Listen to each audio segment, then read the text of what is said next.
Baik,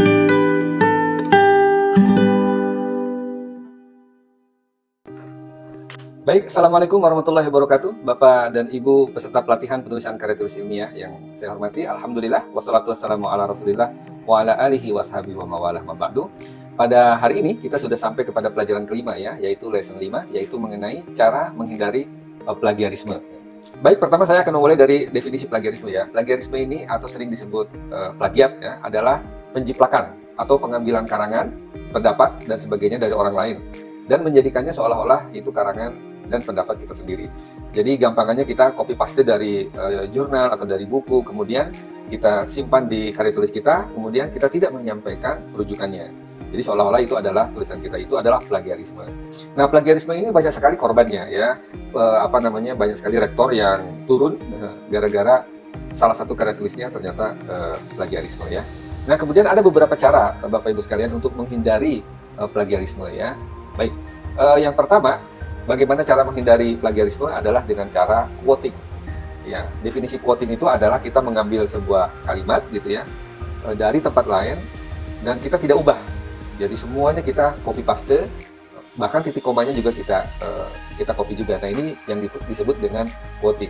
Tapi jangan lupa teman-teman ya, bahwa quoting ini sebaiknya dihindari juga ya dalam sebuah karya tulis gitu ya, karena quoting ini akan mengakibatkan similarity content dari paper kita itu tinggi ya, karena betul-betul kita copy paste dari tempat lain, sehingga kalau kita harus melakukan quoting itu hanya untuk kalimat-kalimat yang sangat sakral saja ya, cukup satu atau dua kalimat saja, sebuah pasal, sebuah aturan penting atau kata-kata dari tokoh penting gitu ya, itu boleh, tapi sisanya sebaiknya jangan menggunakan quoting.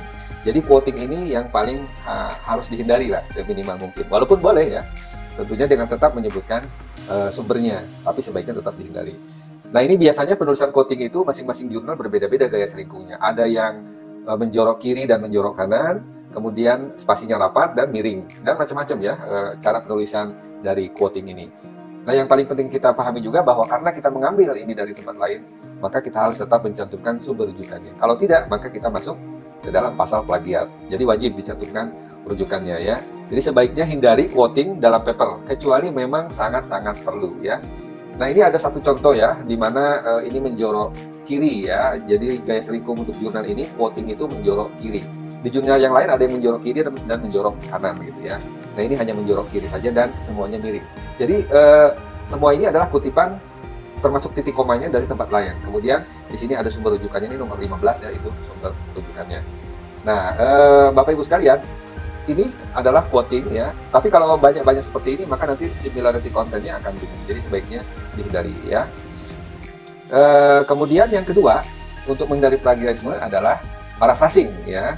Apa definisi paraphrasing? Paraphrasing itu sebetulnya melakukan kutipan dari sebuah rujukan, tetapi menggunakan kalimat kita sendiri, gitu ya. Menggunakan kalimat kita sendiri. Kita ambil pokok kalimatnya, pokok pikirannya, kemudian kita tulis dengan menggunakan kalimat kita sendiri. Nah, sehingga karena kalimat kita sendiri, maka kita bisa menggunakan diksi kita sendiri, gitu kan ya. Atau kita ubah kalimatnya dari dari aktif menjadi pasif atau sebaliknya, gitu ya. Atau menggunakan kalimat-kalimat sinonim. Ya. Namun demikian, ya, walaupun sudah kita ubah, ya, tetap kita harus mencantumkan rujukannya dari mana kita ambil. Dalam paper, ya, boleh melakukan paraphrasing. Jadi ini lebih bagus daripada quoting. Tapi sebaiknya juga paraphrasing ini juga masih bisa dihindari, dan yang lebih bagus adalah teknik selanjutnya, yaitu summarizing. Nah, kita lihat contoh paraphrasing. Nah, ini paraphrasing ya. Itu yang di atas adalah sumber aslinya. Misalnya tuberkulosis merupakan penyakit kronis menular yang disebabkan oleh Mycobacterium tuberculosis dan sebagainya.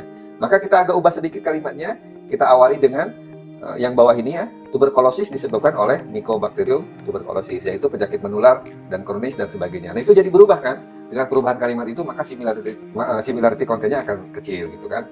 Nah, kemudian misalnya di kalimat yang kedua nih, di kalimat ketiga, diperkirakan seorang penderita tuberkulosis kepada 1 dari 10 orang di sekitarnya gitu kan. Maka kita bisa saja menulis tingkat penularannya dapat mencapai 1/10 gitu ya, itu bisa saja.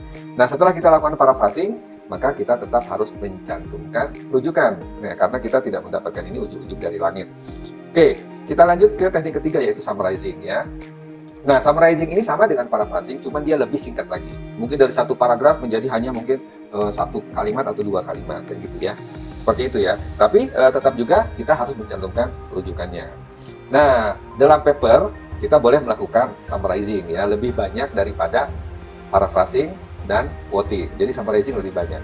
Namun, masih ada satu teknik lagi di mana ini yang seharusnya lebih sering dilakukan. Yang paling sering ini yaitu apa? Idea taking. Ya, nanti akan saya jelaskan seperti apa idea taking. Tapi cara yang paling sering harus dilakukan dalam menulis paper adalah yaitu cukup hanya merujuk pada idenya saja, ya, atau yang disebut dengan idea taking. Nah, ini jika Bapak Ibu melihat paper-paper internasional, maka mereka kebanyakan melakukan idea taking. Yang paling sering mereka lakukan adalah idea taking. Ini sebagai contoh ya, kalimat yang pertama ini 1-4. 1-4 ini maksudnya adalah menggunakan gaya selingkung IEEE ya, ini rujukan dengan nomor. Jadi nanti di daftar pustakanya itu nomor.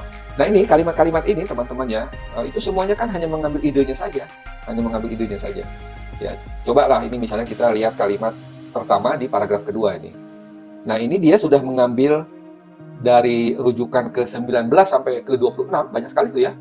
Di mana di dalam rujukan-rujukan itu dikatakan bahwa salah satu metode yang paling penting ya untuk menyediakan transfer data secara gratis adalah dengan menggunakan radio frekuensi. Yang menulis seperti itu paper nomor 19 sampai 26. Dan itu saya yakin kalimatnya berbeda-beda, tetapi idenya kurang lebih sama. Itu adalah idea taking ya Bapak Ibu. Kita yang bahasa Indonesia saja yang bahasa Indonesia yang terakhir, nah misalnya kayak gini ya. Coba kita fokus di sini saja nih di kalimat terakhir. Nah, beberapa pelatihan menulis paper di antaranya pernah dilakukan di kalangan mahasiswa. Siapa yang melakukan? Siapa yang pernah menulis? Ananta. Di kalangan guru yang pernah melakukan Redana dan kawan-kawan. Di kalangan dosen juga pernah dilakukan. Siapa yang membuat papernya? Ginanjar.